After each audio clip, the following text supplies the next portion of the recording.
El CAMPS presenta Crónicas de Derecho del Trabajo y Derecho de la Seguridad Social, un espacio dedicado al análisis del origen, desarrollo y aplicación vigente de los derechos y obligaciones de trabajadores y patrones en el ámbito laboral y de la seguridad social. Con el maestro José Héctor López Abasolo y con el doctor José Rubén Flores Hernández. Comenzamos.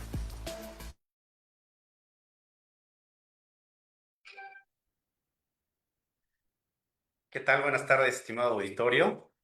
El día de hoy me siento grato, me siento agradecido, sobre todo con el doctor Jacinto, por la invitación a este programa. Desde luego, sin olvidar también a mi mentor, el doctor Luis Manuel Olivares Estrada, quien gracias a él pertenezco a esta prestigiosa Academia de la Seguridad Social. Sobre todo a todos los que nos hacen favor de acompañarnos, a las personas que nos han apoyado y sobre todo también a mi colega y amigo, el licenciado Héctor López Abasolo.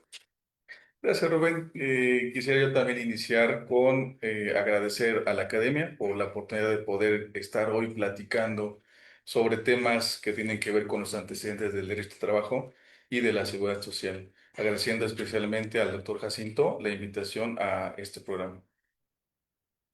Bien, este programa lleva por nombre Antecedentes. El programa se llama Crónicas del Derecho del Trabajo y Seguridad Social, ya que abordaremos temas sobre la historia, ya que para muchos se conocen que tienen vacaciones, tienen pensiones, tienen una jornada de 8 horas. Sin embargo, le restan importancia a cuestiones que han surgido como parte de una lucha.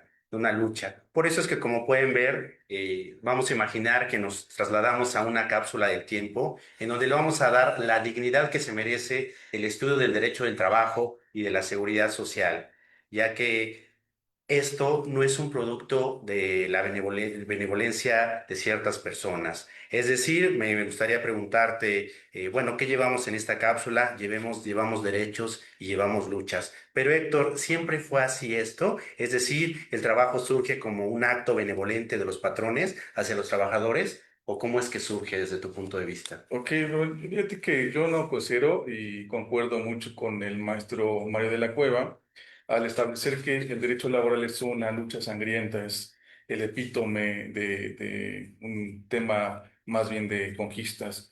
Yo no considero que el patrón en un acto de voluntad dijo, pues bueno, vamos a establecer derechos, sino que los actuales derechos de los que gozamos, como la estabilidad del empleo, la doble estabilidad o estabilidad reforzada, el principio indubio pro operario, el debido proceso. Son temas que tienen tintes históricos desde la Revolución, desde los aztecas, propiamente Roma, incluso desde Mesopotamia. Entonces, considero que siempre ha sido por una conquista y por temas históricos. Fíjate que mencionando al maestro Mario de la Cueva, él analiza mucho el concepto del trabajo en Mesopotamia. ¿Tú tendrás algún antecedente, Rubén, de Mesopotamia? Claro que sí, Héctor. Mira, en este momento aplicando la técnica de la cápsula de tiempo, los invito a que viajemos miles de tiempos antes de Cristo, en específico en 1750 antes de Cristo. Les pongo una pequeña imagen de lo que se conoce como Mesopotamia, lo que he denominado intento de regulación laboral, pero con métodos extremos de castigo. ¿Qué quiero decir con esto? Ya, por ejemplo, el autor Joy Henderson, en su libro La ley en la antigua Mesopotamia, nos habla sobre todo del inevitable código de Hammurabi. Nos habla y nos empieza a hablar de los vestigios de lo que se conoce como un sistema laboral, pero no como el sistema laboral moderno que conocemos actualmente, ya que ya hablaba de la importancia de la justicia en las relaciones de trabajo, estableciendo algunos castigos para las personas que explotaban, dicho de alguna manera, para sus trabajadores. Ahora, como tal, el origen ya tenía una regulación escrita. Sobre todo sabemos que los oficios que principalmente imperaban eran los artesanos y la construcción. No quiere decir que no existieran más, pero eran los más importantes. Cuando empezaba yo este breve conversatorio, le ponía yo el tinte de castigos extremos. ¿Por qué? Porque se manejaba lo que se conoce como la ley del talión. Te voy a poner un ejemplo, mi estimado Por Héctor. favor. Vamos a suponer que un trabajador, en este caso, llámese constructor, llámese arquitecto, le encargaban la construcción de una casa.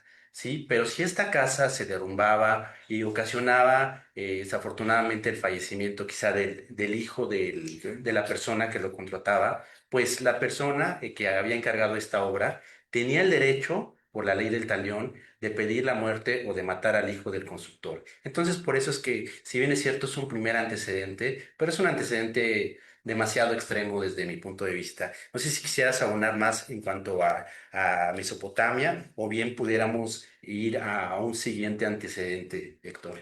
Me parece, Rubén, que estás abordando bastante bien el periodo de Mesopotamia. Yo quisiera abordar un tanto el tema de los griegos y específicamente de los presocráticos, con la idea que tenía Platón acerca del derecho del trabajo. Fíjate que la idea de Platón en la República, invito a quien nos escucha a leer los diálogos de Platón. Porrúa, justamente en la edición Sepan Cuántos, tiene todos los diálogos de Platón y pudiéramos echar mano de esas lecturas. Te decía, Rubén, que en los diálogos de Platón se asemejó, o por lo menos yo asemejo mucho la concepción que tenía Platón de la República a la forma del sistema jurídico de los aztecas. Entonces, fíjate, Rubén, que para Platón existía una forma de cómo poder coordinar a la República. ¿Cómo lo hacían? A través de filósofos. Para Platón, los gobernantes debían ser estrictamente filósofos. ¿Por qué? Porque necesariamente los filósofos conservaban la intelectualidad y son los que determinaban el rumbo justo de la sociedad. En un segundo plano, estaban los guardianes. Fíjate que los guardianes se encargaban justo de cumplir las ordenanzas que hacían los filósofos. Y en el último escalón tenían a los artesanos y sobre todo a aquellas personas que se dedicaban a la agricultura. Entonces, a pesar de que a ser agricultor necesitabas conocimientos técnicos, no era que tuvieran algún derecho laboral, sino que simplemente cumplían aquella ordenanza que hacían los filósofos. Entonces, vemos propiamente que para Platón el trabajo no es el fin último, sino propiamente es ese camino hacia la justicia. Entonces, nuevamente invito al auditorio a que pueda leer La República de Platón. En este punto también, Rubén, fíjate que también tenemos el concepto aristotélico de qué es el trabajo, con el deber ser de las cosas. En este punto, no sé si tuvieras tú alguna aportación que comentarnos acerca de la función de Aristóteles en esta forma de definición y clasificación de los trabajadores y sobre todo el trabajo. Sí, primero que nada, establecer que también en Grecia los esclavos eran la principal fuente de trabajo, ¿no? Hablar de los esclavos. Obviamente, en Grecia, pues obviamente era algo indigno, ¿no? Porque lo bien visto era, como bien lo mencionaste, filosofar, pensar, ¿no? Claro. Pero ya el trabajo era algo indigno. Sin embargo, por eso es que se les encargaba principalmente a los esclavos. Y esto lo podemos ver, yo también les invito a que lean el libro La ética de Aristóteles y la justicia social de Adrián W. Mackinnon, ¿no? En donde, en efecto, como tal, son los sofistas, dicho de otra manera, obviamente Platón, Aristóteles y demás, donde nos hablan no propiamente ya del derecho del trabajo, sino introducen por primera vez la idea de justicia social, que más adelante, pues desde luego, influye en la teoría del trabajo. Mackinnon en su libro nos establece que Aristóteles no pensaba en el trabajo como un derecho, sino que sentó las bases de la justicia social, pero abordar la necesidad de la ética en este tipo de trabajo, en un orden ético en la sociedad, no tanto porque quisieran de verdad ya darle su lugar a los trabajadores. También como una forma de reflexión, si bien es cierto, aunque en Grecia no existía un derecho del trabajo, surgen estas primeras ideas de justicia social y equidad y influyen en lo que los trabajadores deberían ser tratados con dignidad y justicia, que actualmente pues lo encontramos en el artículo 1 y 2 de la Ley Federal del Trabajo. No sé si quieras hacer alguna reflexión más, Héctor. Sí, claro, Rubén, fíjate que tocaste el tema de los sofistas y los sofistas merecen justo a lo mejor en algún otro programa que tengamos algún tipo de análisis más acucioso, porque fíjate que en tratándose de los sofistas también veían al trabajador o al hombre, más bien al esclavo como una cosa. Entonces, el esclavo se convertía netamente en un ente que no tenía propiamente ningún derecho. Entonces, fue a partir de ver o tener esa visión de que el trabajo envilecía o el trabajo era únicamente para los esclavos. Entonces, en ese punto no había como tal derecho al trabajo, pero sí teníamos que entre los griegos podían ya contratarse estos artesanos. Estos comerciantes podían incluso tener actos de comercio con algunos otros comerciantes y trasladarse a este tipo de esclavos. No sé si aquí quisieras tocar algún tema, Rubén, porque si no, quisiera yo empezar con temas de México. No sé si tuvieras Me, alguna aportación. Perdón, antes que eso me gustaría, hablaste de algo, ¿no? Hablé de los comerciantes. Sí, En sí, sí. efecto, los esclavos eran, como bien lo platicábamos ya días anteriores, los esclavos eran vistos como res, Sí, ¿no? una Como cosa. una cosa, un Mm, acto de comercio, cuestión que actualmente la Ley Federal del Trabajo prohíbe, ¿no? claro. Que el trabajo no es un acto de comercio, es algo digno. Y bueno, y me gustaría, previo a que, desde luego, un tema muy interesante, lo de los aztecas, pues hablar un poco del tema de Roma, ¿no?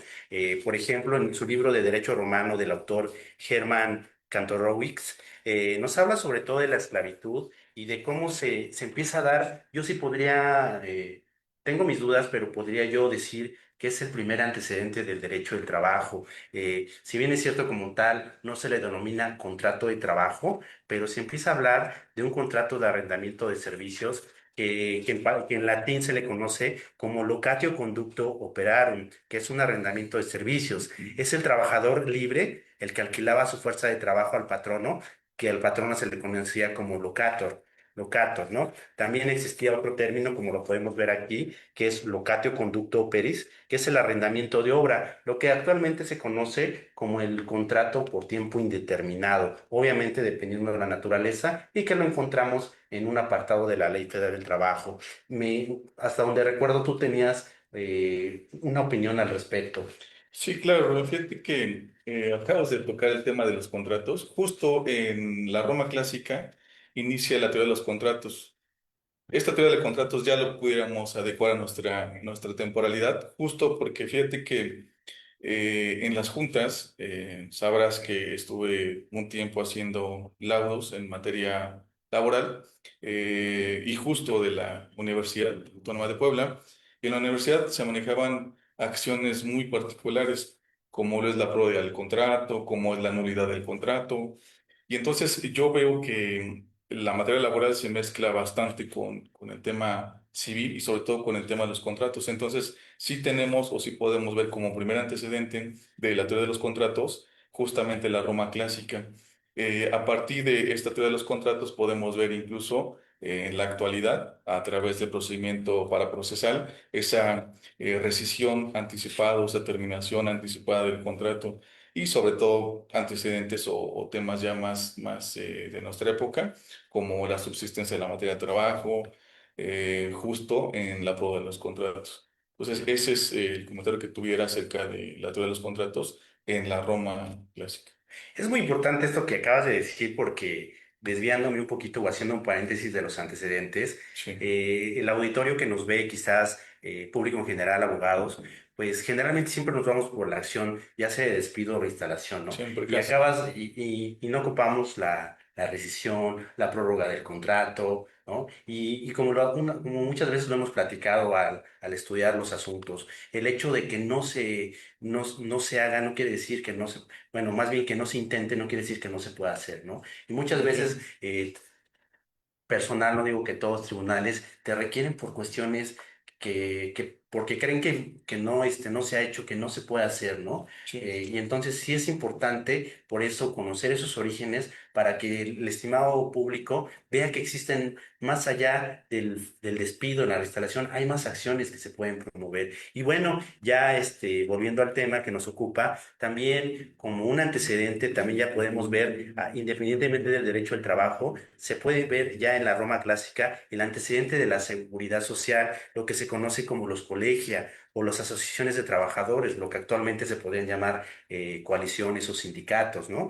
Y de artesanos que funcionaban sobre todo para ayudarse en temas cuando alguien moría, uno de los artesanos, era una ayuda para estos gastos funerarios que los podemos ver en la ley del Seguro Social, ¿no? Que claro, podría sí, ser sí, sí, un sí. primer antecedente, ¿no? Por ejemplo, aquí, pues me gustaría perdón, antes, pues Sí, verlo, que ya incluso esto ya lo manejaba Justiniano en el Corpus Juris Civilis, que como bien lo dices, el derecho civil pues es la base de todos los derechos y claro. sobre todo de la teoría del contrato. Entonces, ¿quieres hacer alguna reflexión? De esto podemos seguir con otro tema. Bueno, en tratándose de seguridad social, espero que lo abordemos en punto pues, después de este conversatorio, sobre todo porque considero que la seguridad social tiene antecedentes históricos pues bastante sesudos y además que merecen un trato específico. Pero retomo tu idea, estimado Rubén, de la seguridad. Fíjate que para el maestro Briceño, en su libro de seguridad social, ya establece diferentes conceptos en los que basa la seguridad social, entre ellos el tema de la seguridad. Para el tema de la seguridad es la ausencia de algún siniestro, de algún percance. Entonces, no sé si te ha pasado, Rubén, y a lo mejor también al auditorio, que la tendencia ahora es estar un poco más cómodo. No sé si te has dado cuenta, a mí me pasó. En algún punto cuando era más joven y quería ir a algún centro nocturno o algún establecimiento para aquel derecho que se le dio al constituyente del 17, derecho a la recreación. Entonces, de repente acudía, pero me decían que no tenía la ropa adecuada. La ¿Qué etiqueta, ¿no? sería la ropa adecuada? Pues no llevar zapato de tacón, zapato elegante. Pero no sé si te has dado cuenta que en la actualidad los jóvenes ya andan incluso hasta de tenis, ¿no? Entonces, ¿cuál es ese concepto filosófico? Pues ahora ya no pueden con angustia, no se puede con angustia. Es decir, se trata ahora de que todo el mecanismo llegue a lo confortable.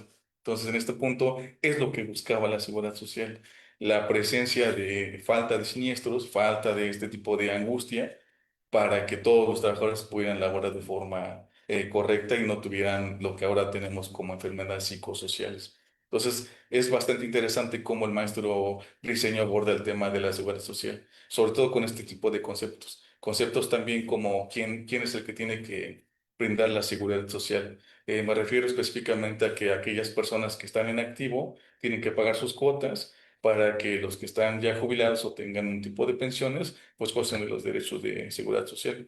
Entonces, rescato el concepto que establece la seguridad social, sobre todo con estos dos conceptos, la seguridad social y sobre todo la previsión social. No sé si tengas algún Sí, es comentario. muy importante, te asiste la razón en efecto, es un tema demasiado amplio y que merece mayor profundidad. Sin embargo, no quise que escapara cuando hablar de Roma, Ok. de hablar de seguridad en cuanto a la cuestión colectiva de los colegios, ¿verdad? Pero desde luego es un tema muy amplio que merece un capítulo especial. Sin embargo, tocaste un tema que en efecto te referías también a la seguridad de higiene industrial, ¿no? Que Claro, muchas veces... sí, se ve que se trata de evitar ese tipo de siniestros, pero los jóvenes de la actualidad sí pues buscan más su comodidad o su estilo lejos de la justo. seguridad, Sí, ¿no? sí, sí, Entonces sí. creo que por ahí va tu tema. Bien, me gustaría también indicar que si bien es cierto el derecho romano no reconocía el trabajo como un derecho humano, pero sí estableció principios como la relación de trabajo, aunque fuera de manera civil, ¿no? Como un arrendamiento, como un Ok. tipo de una reflexión. Posteriormente me gustaría que en el tema que siento que tú dominas mejor que yo, que nos pudieras hablar de la Edad Media, como sí, como un cuarto antecedente, o bien el tema que tengas tú a la mano para poder continuar con este conversatorio. Ok, sí, pero fíjate que hace rato te hacía mención de cómo veía Platón en su libro La República esta forma de organización de los trabajadores y también del capital. Y se asemeja mucho con la sociedad azteca, que no se note la brecha. Y entonces, a ver si se ve la imagen. Entonces, para efectos de este tema, nos interesan los últimos escaños, que sería el pueblo y los esclavos, así como los más iguales. Fíjate, Rubén, que a través del libro del segundo tomo del maestro Mario de la Cueva, perdón, del maestro Néstor, sí, Mario de la Cueva, pude percatarme que no había como tanto antecedentes o muchos antecedentes de la historia del derecho laboral en México.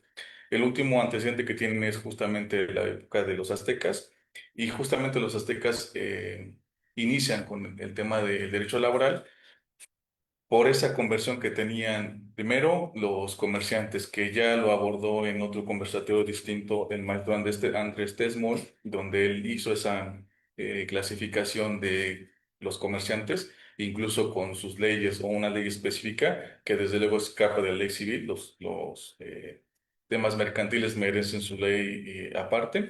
Y entonces no pertenecían propiamente al pueblo los mercaderes, sino que ellos tenían todavía la posibilidad de contratar a otra persona. Entonces, tenemos en los mayas, perdón, en los aztecas, como primer antecedente el contrato.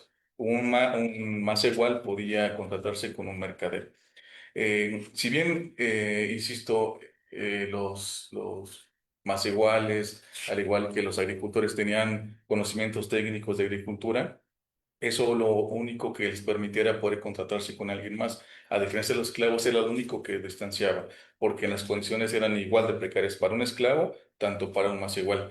Fíjate que como antecedente, Rubén, y como tema histórico, si quisiéramos abordar un poco más del tema de los aztecas, los invito a leer La visión de los vencidos del maestro León Portilla, donde el maestro aborda pues todo el tema de la época precolonial, desde que, como dato histórico, desde cómo creen que Cristóbal Colón es el regreso de Moctezuma. Como dato histórico, ya si de repente no quieren leer el libro, pues por lo menos hay que ver la película de La Otra Conquista, donde por cierto quien es el director ejecutivo es el cantante Plácido Domingo. Entonces, como dato, estaría muy bien echarle un ojo a ese libro y también a esa película. Te comentaba, Rubén, que en tratándose de los aztecas, pues fue la visión más cercana a un contrato, a través de que yo tengo la libertad de poder contratarme, con las características que tengo de que soy un trabajador especializado, pero al final puedo contratarme con alguna otra persona. Después de esto, hay época de la colonia. No sé si tú tengas un antecedente de la colonia o quieres que yo aborde la Me colonia. gustaría tocar ahorita el tema Sí. previo al tema nacional o el Ok. tema, continuar con el tema de la revolución industrial, y para lo cual pues tengo aquí esta imagen pues, del trabajo infantil, que obviamente ya está prohibido. Me gustaría hacer un ejercicio en el cual podamos cerrar los ojos a los que les sea posible, que apaguemos nuestro celular, que cerremos los ojos y que imaginemos este ruido incesante y que veamos las conquistas que se han logrado, ¿no? Entonces, me gustaría que pudieran escuchar ese ruido ensordecedor, niños que tenían jornadas de 16, de 14, 16 horas, eh, todo este tipo de cuestiones que a la par, bueno, hay veces que nos quejamos de 8 o 9 horas, que estamos en nuestro derecho, pero anteriormente, ¿cuál 8 horas? ¿Cuáles 14 horas? Entonces, en ese texto, bueno, en ese contexto me gustaría referirme a la revolución industrial, ¿no? Cómo se encontraban trabajadores desde niños, mayores, en un estado de indefensión. Sobre todo cuando hablamos de este tema, pues es inevitable hablar de Friedrich Engels, donde nos habla de la situación de la clase obrera, perdón, de Inglaterra de 1845. Obviamente, pues también inevitable hablar de Carlos Marx, del Capital de 1867, su volumen uno, donde analiza la plusvalía, la explotación del hombre por el hombre, el sistema fabril, la crítica a la división del trabajo y cómo el maquinismo intensifica la subordinación del obrero al capital, ¿no? Entonces es inevitable. Empezar a hablar también sobre los primeros movimientos de regulación, que como bien lo comentabas al inicio, pues surge como una protesta a derechos naturales, personas que pues no tenían tiempo para dormir, para disfrutar, solamente para trabajar. ¿Y qué pasaba si te cortabas un dedo? Pues el que sigue, porque no podías ir actualmente al IMSS o al Seguro Popular, que es más popular que seguro, o irte al bienestar o al malestar, como le quieran llamar, ¿no? Ya son conquistas se han ido dando. Desde luego, pues también empezar a hablar de la obra de Paul Montos, donde nos habla de la revolución industrial en el siglo XVIII, un estudio histórico profundo, donde analiza el paso del taller del sistema Abril y las primeras leyes fabriles inglesas, la Factory Acts, como reacción a los abusos, y bueno, también ya posteriormente la gran transformación. Pues previo a eso, también me gustaría Si me lo permite, sector, Claro. son temas apasionantes y pues no se pueden dejar de hablar.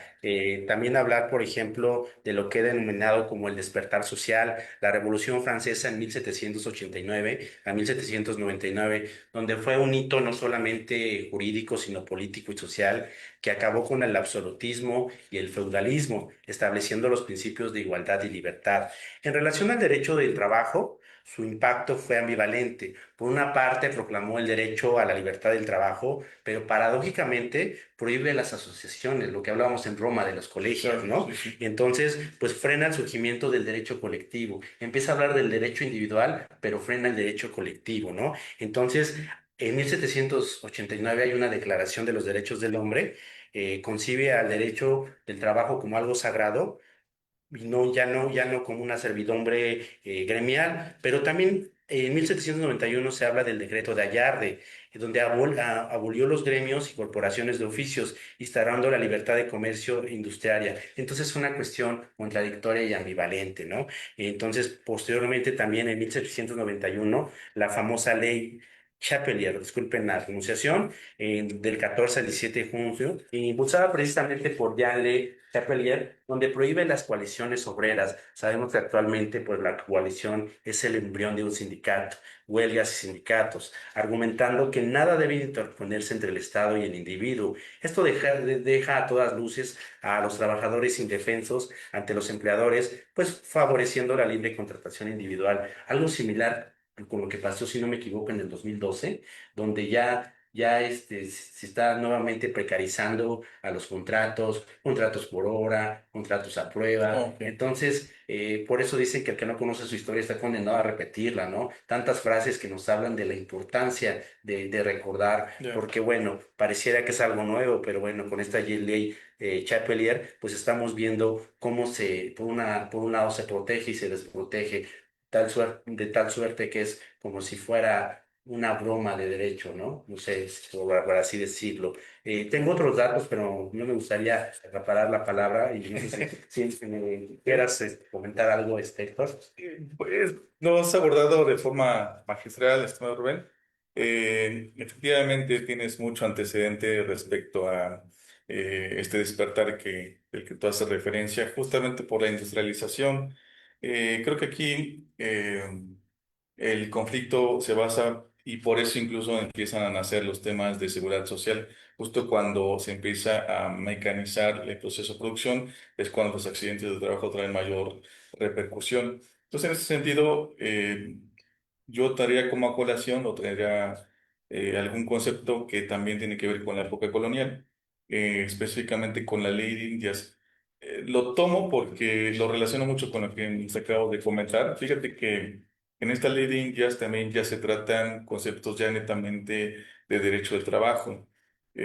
Cuando inicié con mi participación, Rubén, te decía que había muchos factores que influyeron en el derecho laboral como lo conocemos actualmente. Entre ellos también forma parte el sentimiento de culpa. El hecho de decir, bueno, pues nos hemos sobrepasado con algún tipo de sector de población y por eso vamos a reivindicar el discurso que se ha manejado o que se maneja, es, pues vamos a darle un poco de protección a los que no tienen protección. Entonces, con leyes de Indias, lo que se trata es de regular un tanto cómo venían trabajando, o sí, cómo venían trabajando los esclavos, pero también los más iguales. Entonces, en este punto se inicia con la previsión de un salario mínimo, que en ese entonces el salario mínimo era de real y medio. Estuve buscando antecedentes de más o menos de cuánto equivalía un salario mínimo, perdón, un real como salario mínimo, y el Colegio de México tiene un libro bastante interesante del cual vamos a pedir que el doctor Olivares nos dé por ahí un pase al Colegio de México, y en este libro nos establecía que el tema del salario alcanzaba únicamente para comprar 2 kilos de carne de res, ¿no? Pero, por ejemplo, si querías comprar manteca, no puedes hacerlo porque estaba el valor más alzado, entonces no se podía vivir con ese salario mínimo. No sé si nos das oportunidad, Rubén, vamos a un comercial y si quieres volvemos a tomar esta charla. Claro que sí, vamos a un comercial y posteriormente retomamos este interesante tema. Gracias.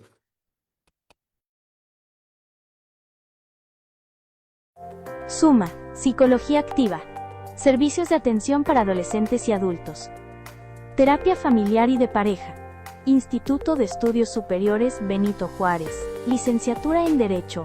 Licenciatura en Contaduría y Finanzas en solo 3 años. Factor humano de asesoría integral. Brindamos servicios médicos, seguridad e higiene, capacitación e ingeniería, para el cuidado integral de tu empresa y de tu personal. Atendemos accidentes laborales, ofrecemos consultas médicas y damos seguimiento al cuidado de trabajadores lesionados, priorizando siempre su salud y recuperación. Tu bienestar en manos de Mike García. En cada terapia combinamos el conocimiento anatómico con técnicas manuales especializadas para aliviar el dolor y ayudarte a recuperar tu movilidad.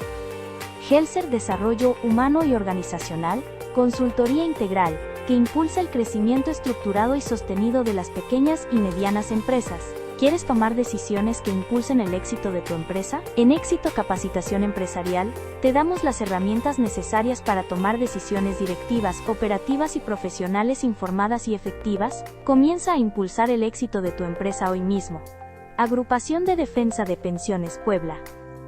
ADEP. Luchamos por la justicia y la dignidad de los pensionados. Buscamos que cada pensionado tenga un futuro digno. Súmate a nuestra causa y juntos defendamos nuestros derechos.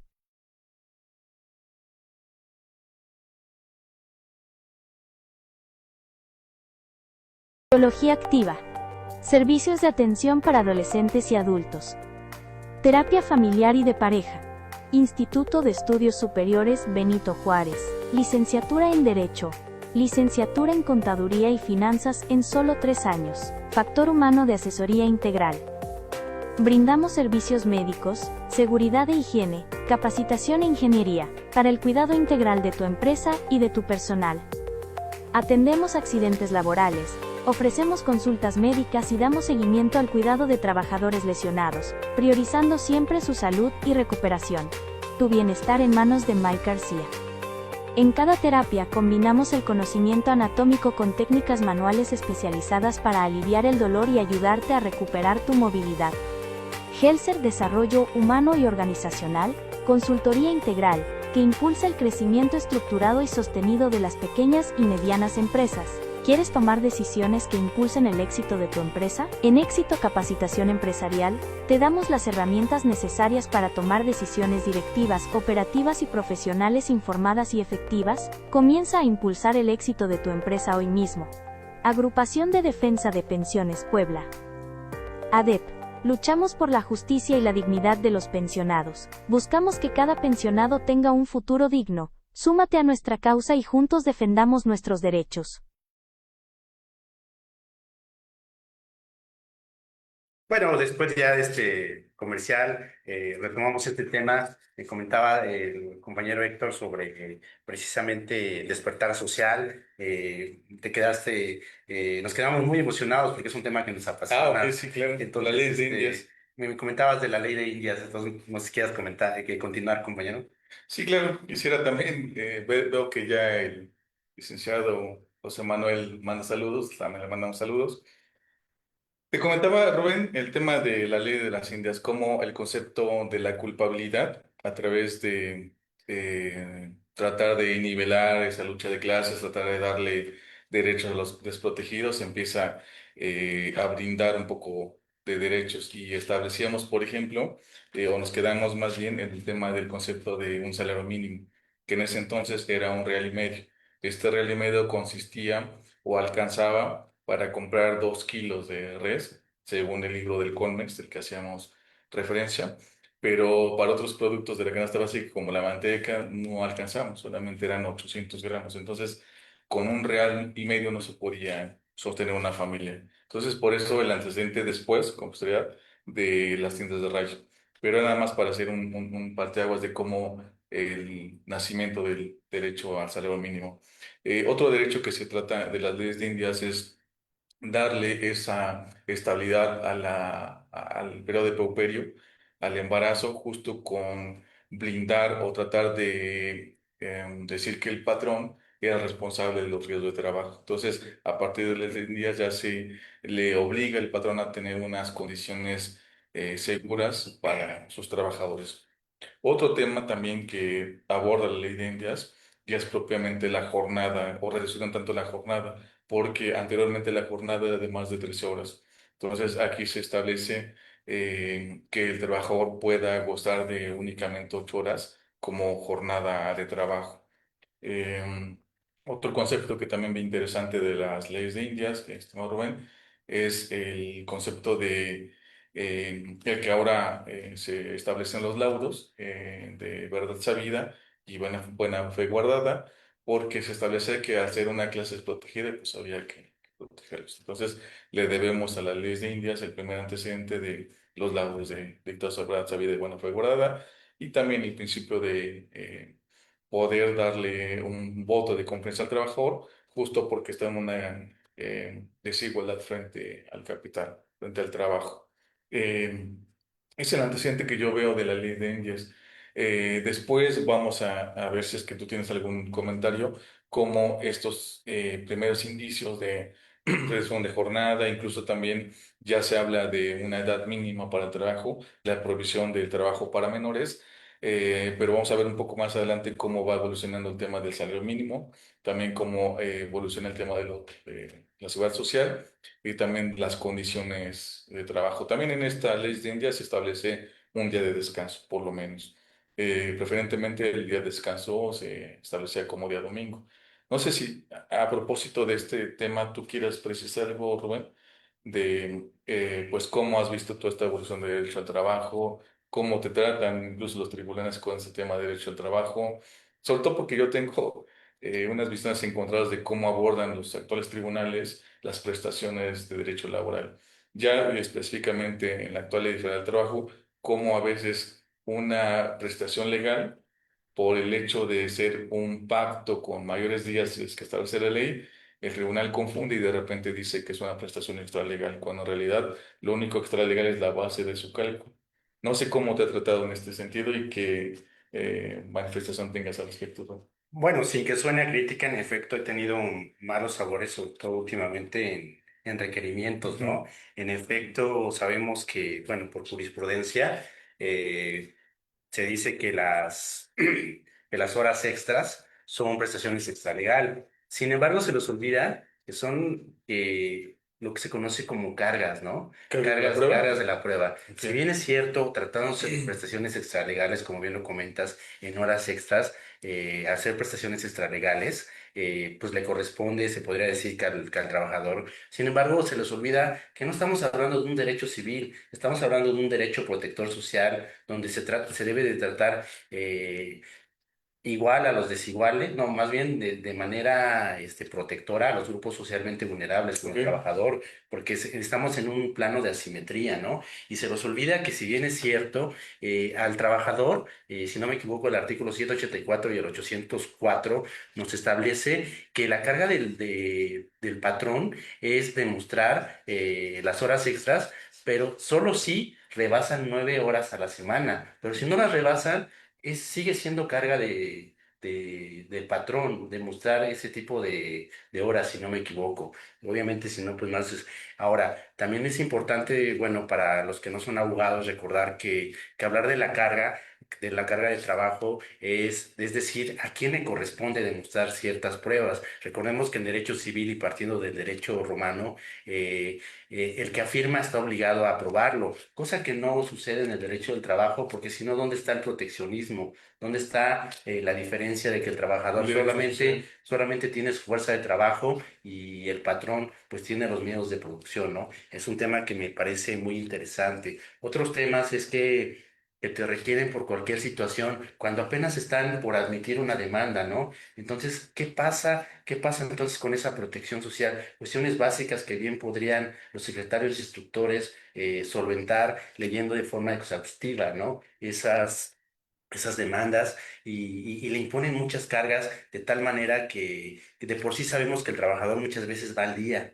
Entonces, el estar retrasando y retrasando esos juicios con el pretexto de subsanar, con el pretexto se me olvidó ahorita la palabra de prevenir, pues retrasa, ¿no? E impide que el trabajador, si bien es cierto, dicen algunos muy extremistas, pues es que el trabajador se puede buscar otro trabajo. Sí, pero sabemos que como bien lo dice el maestro Néstor de Buen, el trabajo es cada vez un bien, es un bien cada vez más escaso, ¿no?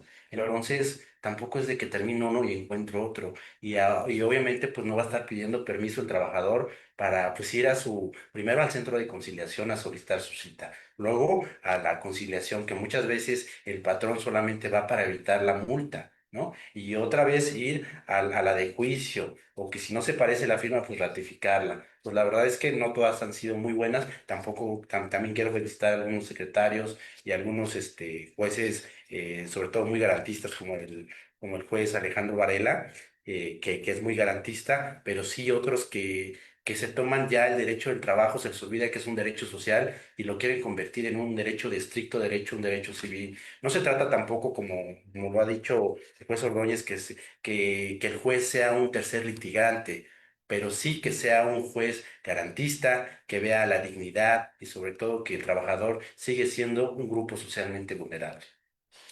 Fíjate, Rubén, que tocas un tema, híjole, que es bastante polémico y te invito a quien nos está viendo que pues también comente, ¿no? De cómo lo han tratado los tribunales. Te comento, yo tuve la oportunidad con el doctor Oscar Guevara de poder colaborar en el Tribunal de Arbitraje, siendo secretario general. Y en las charlas que teníamos con el doctor, platicamos mucho de hasta dónde podíamos nosotros requerir o hasta dónde estábamos obligados a requerir, porque es de bastante conocimiento que pues los tribunales se llenaban de amparos justamente porque no previnieron en su momento. Es decir, se presentaba la demanda, se iba el procedimiento y resulta que después en amparo te lo regresaban. Entonces, ¿de qué servía que te llevabas un procedimiento de año y medio, 2 años? Si al final te lo iban a devolver justo por no haber prevenido. Entonces, yo creo que depende de mucho de cómo esté estructurada tu demanda. Si bien no hay una formalidad para que tu demanda tenga algunos antecedentes, pero yo sí creo que son elementos necesarios para que el juzgador pueda analizar tu causa de pedir. Recordemos que anteriormente la forma en la cómo se redactaban las demandas era que tenías que hacer una especie de logismo. Primero tu premisa mayor, premisa menor y conclusión, ¿no? Conclusión. Tenías que decir cuál era el fundamento jurídico, cómo se aplicaba en el caso concreto y entonces cuál era el derecho que te dejaron de aplicar o en este caso de prestaciones laborales el impago de alguna prestación. Sin embargo, a partir de la novena época, ya la forma en cómo se abordan las demandas es una estructura totalmente diferente. Ahora, basta con que esté en tu causa de pedir, bajo el principio de dame el hecho y yo Yo doy el doy el derecho. derecho. Entonces, basta con que le establezcas bien la causa de pedir en la demanda. Sin embargo, yo considero que el derecho ahora es mayormente aplicable y ahora sí se puede entrar ya al fondo propiamente de las prestaciones.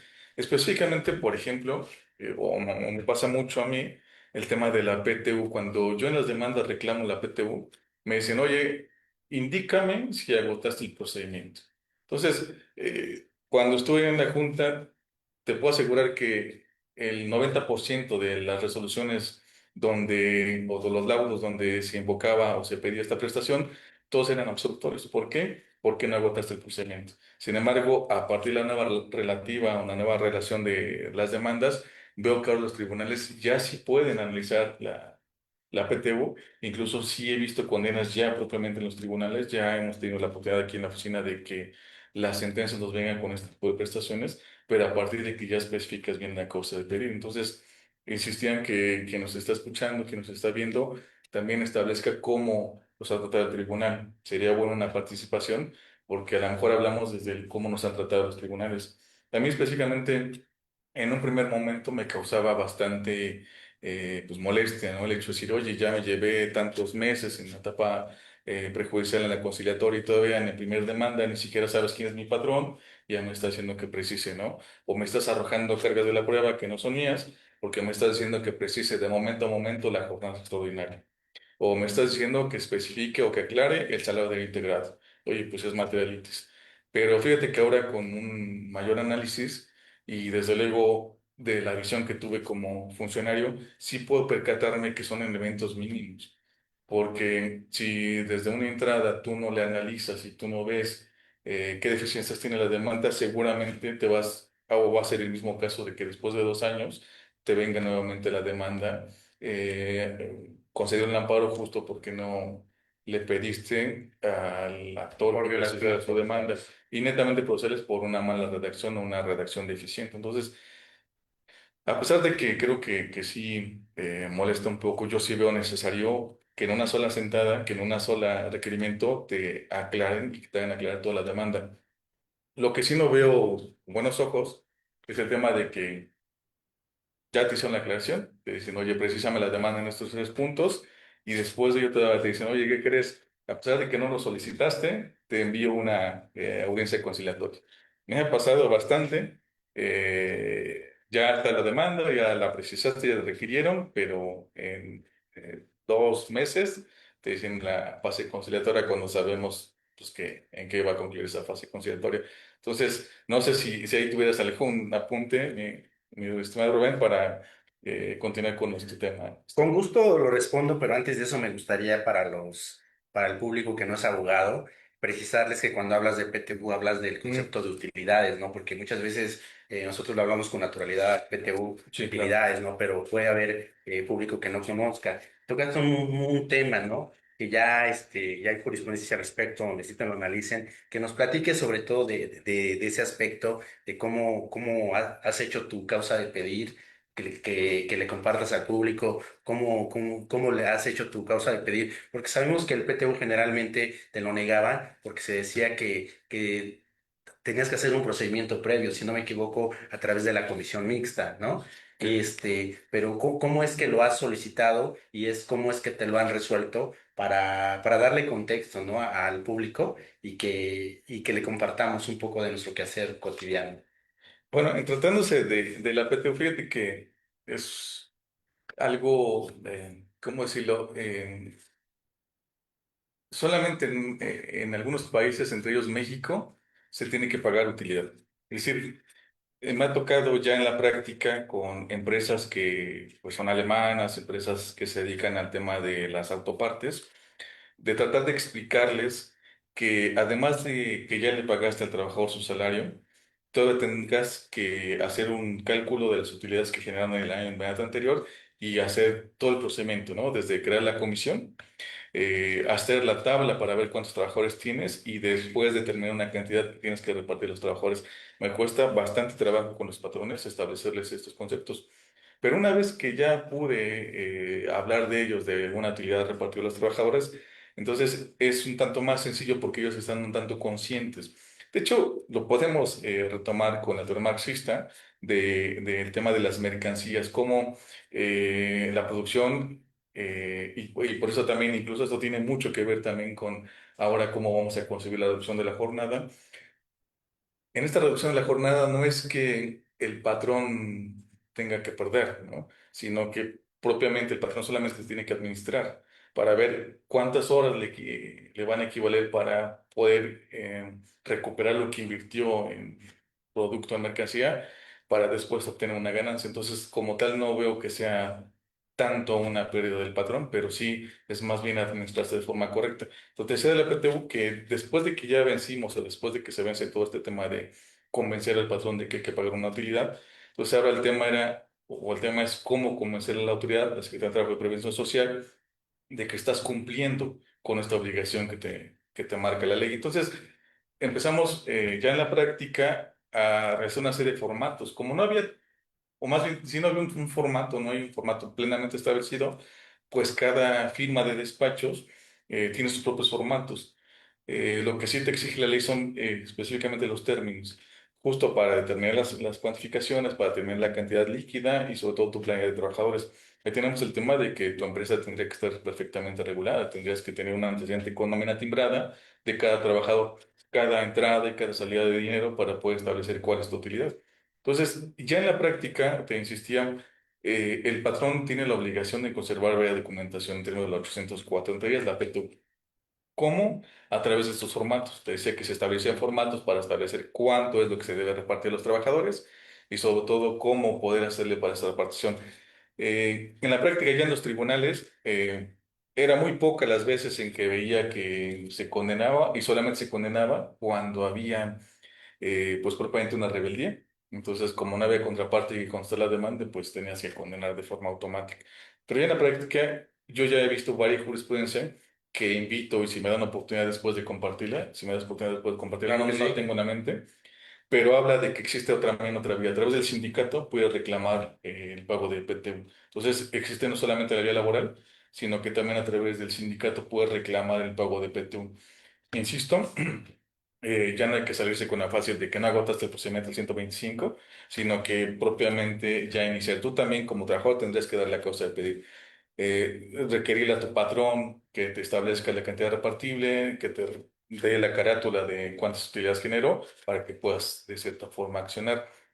No sé si a ti en especie, Rubén, te ha tocado el tema de que en estos requerimientos no le das cumplimiento y te viene algún tipo de apercibimiento. ¿Qué opinión te merece los nuevos criterios que han surgido con los tribunales? Bueno, primero que nada me gustaría Sí. contestar la primera pregunta que me hiciste Ujú. y te asiste la razón, en efecto, ¿no? Muchas veces nos enojamos porque ya venimos, de por sí, cuando llevas a los trabajadores, cuando llevas al patrón, Sí, pues es difícil, pero llevar al patrón, al trabajador que pues piensa que presentas hoy la demanda y ya mañana ya va a estar, ¿no? Y que tiene la necesidad igual que uno, ¿no? Porque por sí, eso trabaja uno.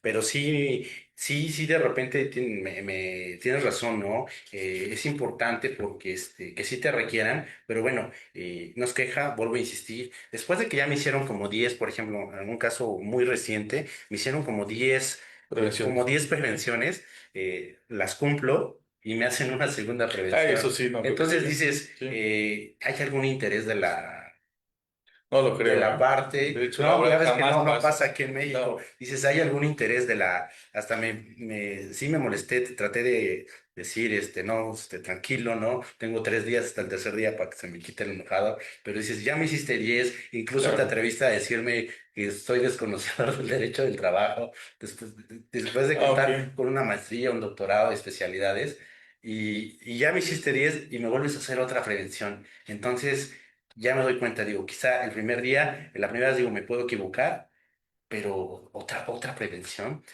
Entonces, ¿de qué se trata, no? Y bueno, en cuanto a la segunda, no sé si me puedes recordar la pregunta. Sí, justamente era el tema a abordar de cómo te han tratado los tribunales. Específicamente esta vez de que, bueno, nada más como contexto, a mí me han requerido, dado el cumplimiento, te vas a la audiencia preliminar y nuevamente me han regresado a la fase escrita. Ah, Entonces, era más o menos cómo te han tratado a ti los tribunales en este punto. sí, sí, sobre todo, ¿sabes qué pasa? Hablamos de una ley federal del trabajo, como su nombre lo dice, federal, porque retomando los criterios, recordemos que anteriormente habían leyes locales del trabajo, ¿no? Como pioneros fue Yucatán, yo cuando hice mi Oh, sí, tesis, claro. incluso también Puebla, incluso hay un código de trabajo del estado de Puebla, un día, si me lo permite el auditorio, lo voy a traer, que Por igual favor. decía, ¿no? Contrato de arrendamiento o contrato, código de trabajo, ¿no? Y muchos creen que solo Yucatán, pero también Puebla. Fui al Congreso cuando todavía estaba en la 5 si no me equivoco, y y temas de esa cuestión, bueno, lo toco porque no necesitas ir siquiera a Yucatán, a Quintana Roo, a San Luis Potosí. Tenemos cuatro en materia local, tribunales laborales, y te pasas del primero al segundo y tienen otro criterio. Entonces, Ok, esa sí. cuestión también dices, pues no que es ley federal del trabajo, ¿no? Sí, Entonces, sí, la verdad es que, digo, tampoco todo me ha ido mal, ¿verdad? Pero sí, últimamente sí he tenido esas cuestiones. No me creo un experto, solamente me considero una persona que se actualiza constantemente, ok. pero sí ese tipo de cuestiones no me gustan, ¿no? Porque la ley es clara y donde bajo el principio de que donde el legislador no distingue, no tiene por qué hacerlo el Debemos juzgador. distinguir. ¿Sí? Sí, Rubén, fíjate que como último antecedente, ya para ir un poco acotando, yo considero que esta evolución de las horas extras, que habíamos hablado de la reducción de jornada, que espero, si es que así lo permite también el auditorio y también, si nos los permite el doctor Jacinto, tener una segunda participación, por analizar de cómo ha venido evolucionando el tema de la jornada. Sobre todo porque, como bien estableciste en temas de carga de la prueba, ya existe esa dualidad de donde el trabajador tiene que probar las restantes 9, mientras que el demandado las primeras 9. Entonces, ya en la práctica, eh, yo he tenido asuntos donde, pues, a pesar de que se me van en rebeldía, yo llevando la parte actora, pues le digo al juez que necesito la siguiente audiencia confesional, justo para hacer posiciones, para acreditar mi jornada. Sin embargo, el juez me dice, oye, pues, ¿qué más quieres, no? Si al final se tuvo por constar en sentido afirmativo y entonces la consecuencia lógica es que sea cierto, presumiblemente cierto lo que tú estás haciendo en tu demanda. Y entonces lo dejo así, pues me ha pasado bien el laudo que me aventan la tesis, ¿no? De la dualidad de la carga de la prueba o incluso el tema de la involución de la jornada. Entonces, si te das cuenta, hay varios antecedentes que debemos analizar: cargas de la prueba, dualidad de la prueba, el derecho a probar también, no porque el patrón establezca una jornada en su contrato, esa es la jornada que se debe decir. El trabajador tiene derecho a probar, Principio de realidad, ¿no? justo, ¿no? Incluso la verosimilitud. También hablar de trabajos especiales, eh, como un trabajo especial sí puede dar nacimiento a una jornada, sobre todo trabajos ya especiales como los vigilantes. A la oficina va mucho vigilantes y pues no podemos hacer de lo que efectivamente trabajan 24 por 24 o 2 horas por 2 horas, ¿no? Entonces es una jornada que notoriamente rebasa la legal. No sé si en este punto quisieras abordar un poco más de este tema, Sí, porque bueno, sí, sí me tenemos... gustaría ya casi para ir cerrando, que en Sí, efecto, mira, yo trabajé precisamente en lo que se conoce ahora como Repse, anteriormente oh, outsourcing, sí, y sobre todo, sí, ¿verdad? Me da pena decirlo, pero sí, trabajé en esa, donde en efecto los trabajadores tienen jornadas exageradas justo. que tienen que ver precisamente que pareciera que estamos en Roma, ¿no? Estamos en Grecia, Sí, casi claro. esclavos, ¿no? ¿Eh? En donde son 24 por 24 y tú dices, y en ese mismo tiempo estoy descansando, estoy durmiendo y estoy disfrutando. Y si trabajan, vamos a suponer, 4 días a la semana, nos estamos hablando de jornadas de qué, de 96 horas, cuando las permitidas son 48. ¿Y cómo las tomamos? Como horas extras, se tomarán como horas inverosímiles, pero es una realidad que Claro. el legislador no ha querido ver, pero que es una realidad, ¿no? Ahí me gustaría quedarme, es un tema que da para más, pero por el momento siento que hicimos nuestro mejor esfuerzo y si en algo nos equivocamos, invitamos al auditorio para que en la caja de comentarios nos haga saber. Obviamente pues nos podemos haber equivocado tal vez en un dato, pero desde luego hicimos nuestro mejor esfuerzo, esperamos que les haya gustado y bueno, pues estamos para servirles, tanto mi compañero licenciado Héctor como su servidor, y nos vemos en el próximo programa, el próximo jueves a la misma hora. Ok, mi estimado Rubén, no sé si quisieras que viéramos un tanto los comentarios. Estoy consciente y nos establece que Alejandra nos manda saludos y nos dice que conocer la historia del derecho laboral es clave. Sin contexto, no hay defensa. Saber cómo surgieron los derechos te ayuda a exigirlos y aplicar la ley correctamente. En efecto, Alejandra, ¿no? Y tal vez tenía yo algunas frases, ahorita no tengo el teléfono a la mano, dicen que el que no conoce la historia está condenado a repetirla. Es muy trillada, pero hay otros que dicen que también que conocer el pasado es poder atender el futuro. Recordemos que la historia es cíclica y muchas veces creemos que porque ya se vio ya no va a volver a pasar. Y como ya vimos, ¿no? La esclavitud y esta cuestión de los vigilantes, cómo se está repitiendo, ¿no? Por otro lado, si me lo permite, nos dice el Corporativo Jurídico Empresarial, excelente Ujú. charla. Te agradezco por tus buenos comentarios. Igual, si no estuvieran de acuerdo, también son bienvenidos porque eso nos enriquece y nos obliga a prepararnos más y nos establece también, recordemos que la ley no nació por buena voluntad, nació por abusos, como lo comentábamos, ¿no? No nació de la benevolencia, sino incluso hablabas del término de culpa, ¿no? De como de... Sí, claro, eso es un concepto bien filosófico que lo vamos a ver mucho en la evolución de derecho al trabajo, que esperemos que tengamos otra oportunidad de seguir departiendo, sobre todo con temas de seguridad social. Yo espero que podamos haber aportado un poco sobre el tema de los antecedentes de derecho al trabajo. Igual, si nos equivocamos en algún dato, en algún concepto, pues desde luego que esta charla es perfectible, Rubén. Esperamos los comentarios en los tribunales, si nos podemos seguir viendo en los tribunales, Rubén, y a ver cómo nos siguen tratando los acuerdos, sobre todo después de ver esta Después de charla, esto, ¿verdad? a ver Esperemos qué que no nos lo dicen las tomen. autoridades. Exacto. Y gracias también a Johnny Hernández. Te enviamos muchos saludos, Juan Salas. Gracias también por tu tiempo, porque bien pudiste tal vez estar viendo una película y bueno, ¿no? La otra conquista, que va la otra ¿No? conquista. Y bueno, estás viendo estos simples vigilantes del procedimiento, ¿no? Claro, Bueno, pues gracias a todos y nos vemos en el próximo programa. muchas gracias, que tengan buena tarde. Llegamos al final de este episodio de Crónicas de Derecho del Trabajo y del Derecho de la Seguridad Social. Gracias por acompañarnos. Nos escuchamos en el próximo episodio.